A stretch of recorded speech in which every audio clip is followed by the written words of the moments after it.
The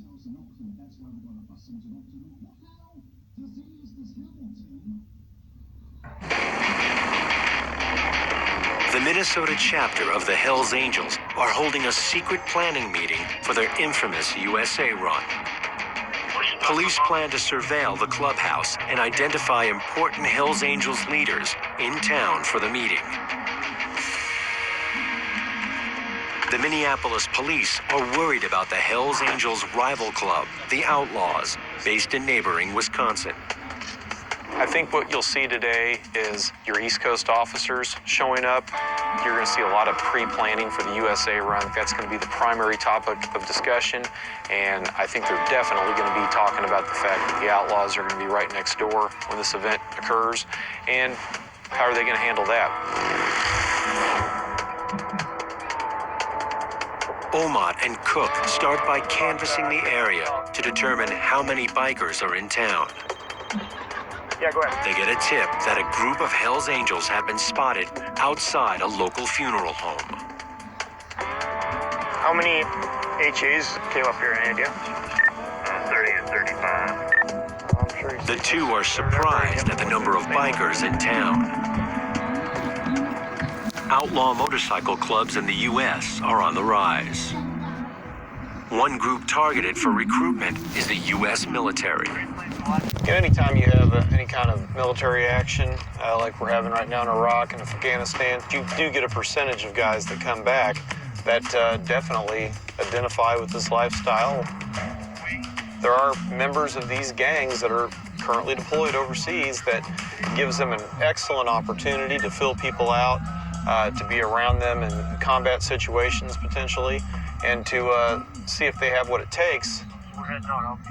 According to police, even at a solemn event like a funeral, biker gangs do not suspend their criminal activities. Just because they're at a funeral doesn't mean that, they're not armed or that they're not, carrying drugs or using drugs. It's pretty commonplace for them to have at least a vehicle in the parking lot that has weapons in it so that the other members know where to go if they need to access something. I can see a couple prospects out front, but... Before the funeral ends, neighbors across town report that a large group of bikers are having a party at a private residence. Look at all the bikes lined up there. What do you see down there, Steve? I know I saw Los Fuentes, and obviously the Freeman just pulled up. The Hells Angels don't treat all biker clubs as sworn enemies. Groups of clubs who work with the Hells Angels are showing up around the city. In the Minneapolis-St. Paul area, because this is Hells Angels territory, they run the show up here, so everybody's subordinate to them, but they're all equally involved in criminal activities, predominantly drug trafficking. There's at least 3 biker clubs here. The Hells Angels use gangs like these to let them know what's going on in the area. That way, if a rival gang's trying to make an inroad, these are the guys that are going to tip you off. These guys are also people that they're going to use to run their drugs, to commit some of their criminal activities for them, because again, it insulates the Hells Angels. If these guys get jammed up, that doesn't have any direct reflection back on the Hells Angels. They're out in front of the clubhouse right now, looking up and down and all around.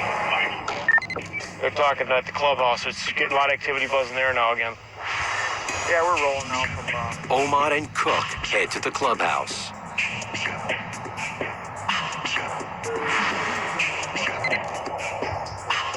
The Hells Angels have lookouts posted, a sure sign that something is going on.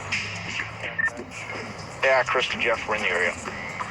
Outside the Minneapolis clubhouse, Omot and Cook are concerned. The vice president is now also on lookout duty, a role usually reserved for rookie club members called prospects. So we do got the vice president out there standing out on the street. That just seems a little odd. Captain Chris Omot, who is leading the law enforcement surveillance team, makes a difficult decision and feels compelled to break cover to find out what's going on. In a situation like this, I don't have an issue letting them know that I'm out here. And it's both for their security and our security.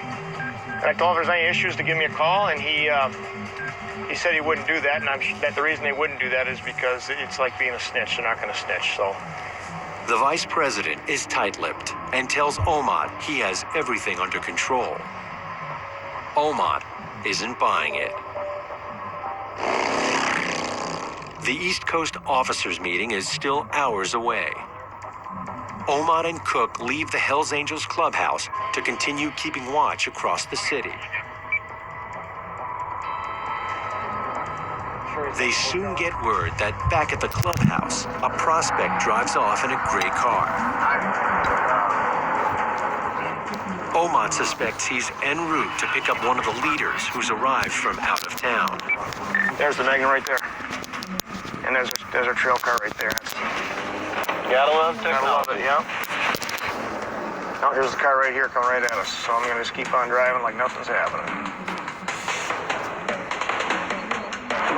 Omot and Cook follow the car. Can they make a U-turn there? They're checking for tail. Yeah, they can. Omot and Cook want to make some positive IDs. They are trying to determine exactly who they are dealing with. An illegal U-turn gives them the chance. An officer in Omot's team pulls over the Hells Angels. Oh, they got him stopped, actually. They got him stopped over here. There's another familiar face. Bald-headed guy, we had him stop in Branson. He's usually got a pretty good attitude problem. He's bad I'll father. photograph these guys for you. Let's just take a picture real quick, sir. So I know you're from New York. On my license, you can check all my. You don't need my photo. Okay. You guys got your own database. You got everything. Okay. All right. I mean, be fair. You know, you're pulling us over. You're stopping us from just being here. So if you want to give us tickets or do what you got to do, then give us tickets. Okay. You guys are dragging us out like with some kind of I don't know what. What I'm trying to say is we're going to do what we're going to do. Right, I'm going to take some pictures while I'm out here. Take a picture real quick, sir. One member was definitely a sergeant-at-arms. I did note that the sergeant-at-arms had his Tequila patch, which means that, he has assaulted a law enforcement officer before. He also had a Filthy Few patch, which, Filthy Few patch is known to be given to members who've killed for the club. So, obviously, a mover and shaker, definitely, somebody of note, and the exact kind of person that they would be sending to a meeting like this. Swear, Jeff. I thought he had this in the door handle when he reached his license and fell out. The driver had a ball-peen hammer, which is a pretty common weapon that these guys use. There's something that, we're definitely aware of. New York's representatives for the meeting are given a warning and released.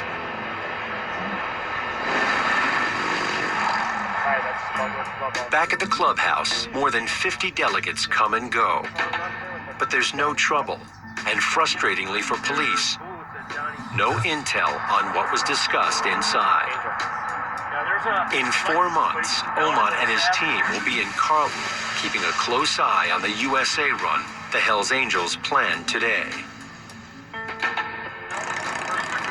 Because 1%er biker gangs are nationwide, police are forming alliances to monitor biker activity.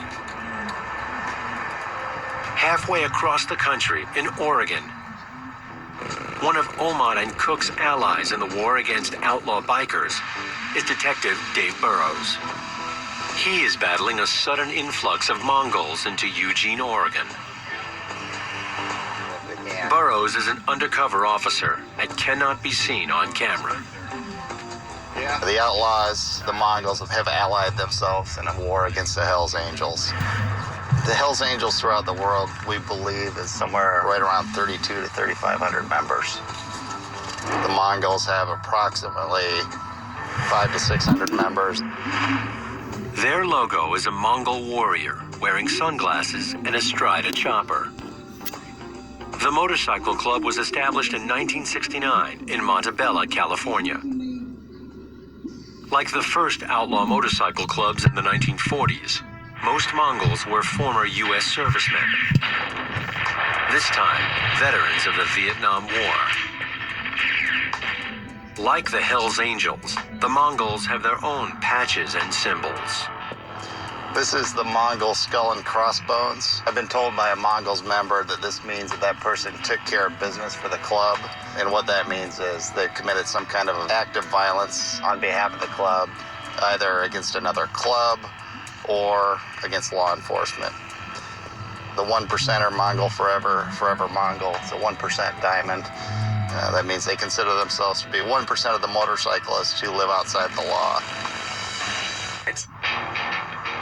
In Oregon, police are closely monitoring the Mongols' expansion into their state. Years earlier, the growth of the Mongol Motorcycle Club in California sparked a violent turf war with the Hells Angels. Yeah, there was a lot of blood spilled, definitely. But that's what happens when you go to war. I'm not going to deny the fact that we're not violent. We're very violent, but only when pushed. I already lost one war in Vietnam. I wasn't about to lose another one. The turf war over California led to the deaths of several Hells Angels and Mongols. The club